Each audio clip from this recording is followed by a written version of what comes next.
Hey guys, how's it going? Today I wanted to talk about a bit of a touchy topic, a bit controversial, and it's the Catholic Church's teaching on gender ideology. Now, I want to be very clear going into this. I am not trying to tell people how to live their life. I am not trying to make a claim about what is factually true about gender, about who people are, and what's not factual, like what you should believe, whether you should be on the left or the right or whatever other direction you can go in. Like, that's not my goal. My goal in this video is to go over the reasoning behind the Catholic Church's position and like the why we take the position, or the church takes the position that it takes.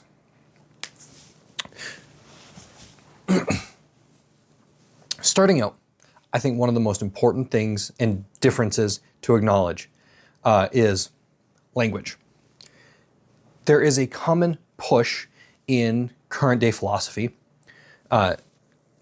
for a separation between the terms for your biological sex, the role you take in procreating children, whether that be the role of a male versus the role of a female, and actual gender. And gender being a list of other qualities and more personality-based qualities generally than your strict biological function in terms of reproduction. The church doesn't use that distinction in terminology. When the church talks about gender, they are using the terms that came out. I don't even know the history of exactly when it was, but there was a point where the term sex was considered too erotic or risque, and so people outside of clinical terms started saying gender instead of sex. That's the way in which the Catholic Church uses the term gender. So when articles come out from bishops or dicasteries in the Vatican or anything like that, the USCCB, they use the terms sex and gender interchangeably. Gender referring to one's biological sex. Now, there might, in my opinion, which I mean, take with a grain of salt, there might be credence in distinguishing the terms sex and gender. There might be value in that in terms of precision of language and the qualities that we're talking about. There might be. That's probably a video for another day. For the sake of this video, I'm going to refer to sex and gender for the most part as the same thing. I'm going to use the terms interchangeably. That's just because in describing what the church has to say, I'm going to use the language that the church often uses. But know that that is specifically sex and gender referring to biological sex. The position of the church is that there are physical and spiritual qualities to a person. That you have a body and a soul. And that the body and the soul in their entirety are you. That without your body, if you were just a soul, you wouldn't be as much you as you are with your body, right? You can't say, well, I'm a soul and I'm just in a body, and you can't just say I'm a body and there's a soul in me, right? You are your body and your soul. You are 100% total being with a soul and a body. The church says that if you make changes to that body, if you make certain changes like on an ontological level, then you'd be describing a different person. There are qualities about the person, qualities relevant to who they are or what they can do and can't do, things like that, that come from their body, right? A strong person, like if I were to look at like, say, Eddie Hall, who's super strong, like I would know they're super strong because of their body. And if I took away that quality in their body, then he's not super strong anymore, because that's something that's true about him by the sake of his body. So there are truths about the human person as a whole being that are true based off of our physical body. Biological sex is one of those things.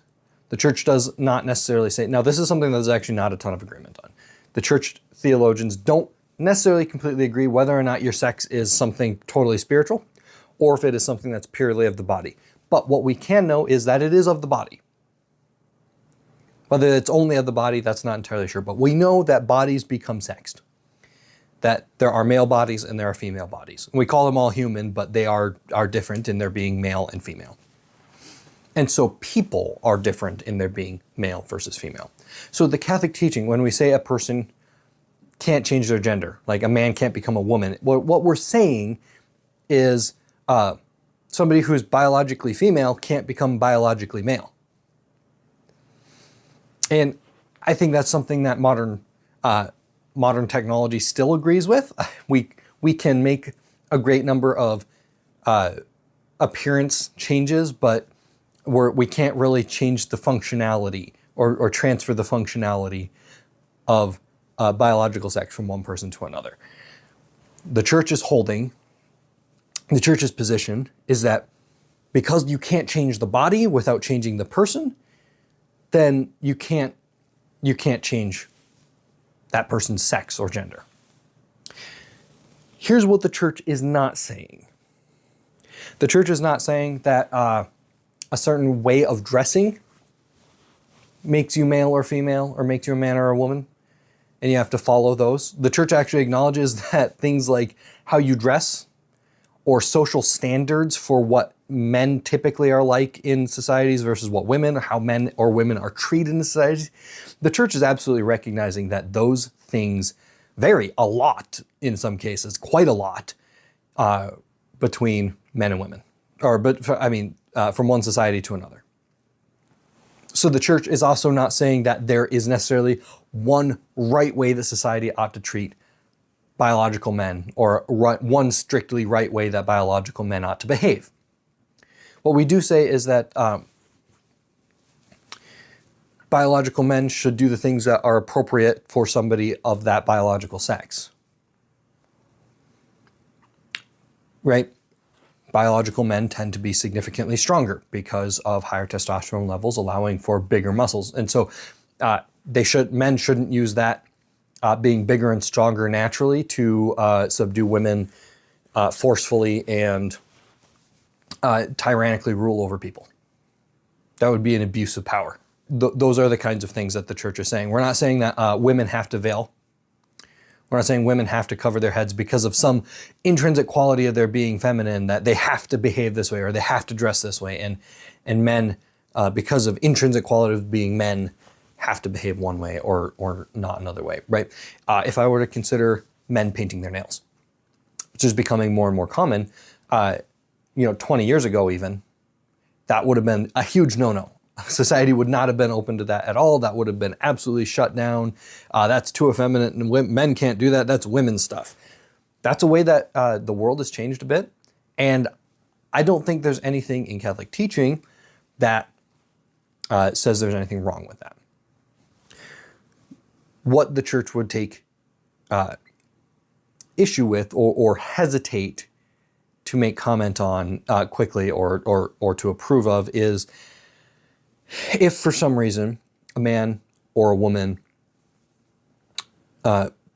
believes something to be wrong with them, believes that there's an incongruity between their mental image of themselves or who they think they are and what their body looks like or what features they have, what the church would hesitate in saying is that that person should seek to behave differently or seek to engage in different social standards, specifically because they think it will make them more truly the biological sex that they feel like they are. All right, so this is where maybe sometimes that distinction in language could be useful, because there's some qualities that the church recognizes are not don't really matter, that they vary from one society to another, and the way we ought to interact with them should vary based off of the context. That's nothing new in the church. So the church would also hesitate in terms of what we should do medically. That's actually something that I personally, because this is something I personally struggle with. If you don't know, welcome to my channel. I have gender dysphoria. And I am Catholic, and I'm trying to follow my Catholic faith through that. And the church is historically slow when making determinations about ethics, medical ethics, anything like that.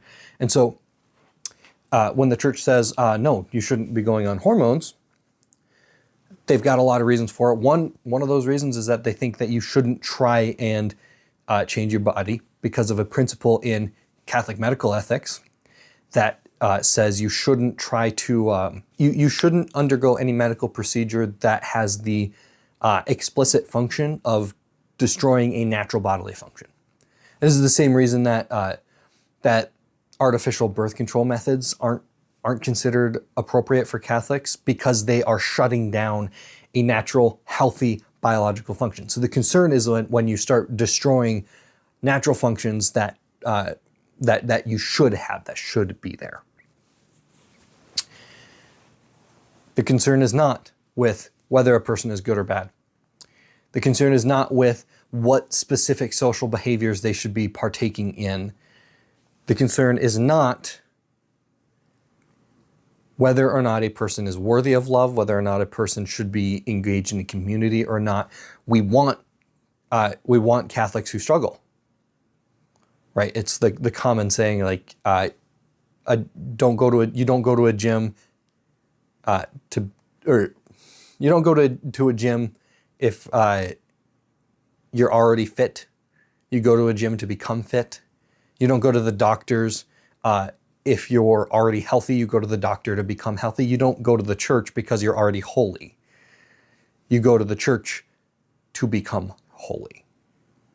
And so if people struggle with a thing, then we want you there. And I know from personal experience that the church has not been good about making people feel welcome or understood or heard. So what I want to be clear with in this video is that the church is not saying a lot of things that people find hurtful. The church is not saying you don't belong here, or the things you've done make you a sinner and you're going to hell. That is not what the church is saying. That is not what the church at all wants you to believe. Hey guys, thank you so much for watching that video. If you liked it, please give it a like. If you have any comments, especially on a topic like this one, please throw them in the comments. I try to respond to every single comment. Sometimes I even actually make videos on the topic if it's something that I feel requires a bit more explanation than I can put in or response than I can put in a comment. So please, absolutely comment down below. I want to know what you think. I want to hear your stories, your anything. And if you want to see more videos like this, please hit the subscribe button. That way, you will be suggested my videos in your feed whenever I upload. Thank you guys so much. God bless.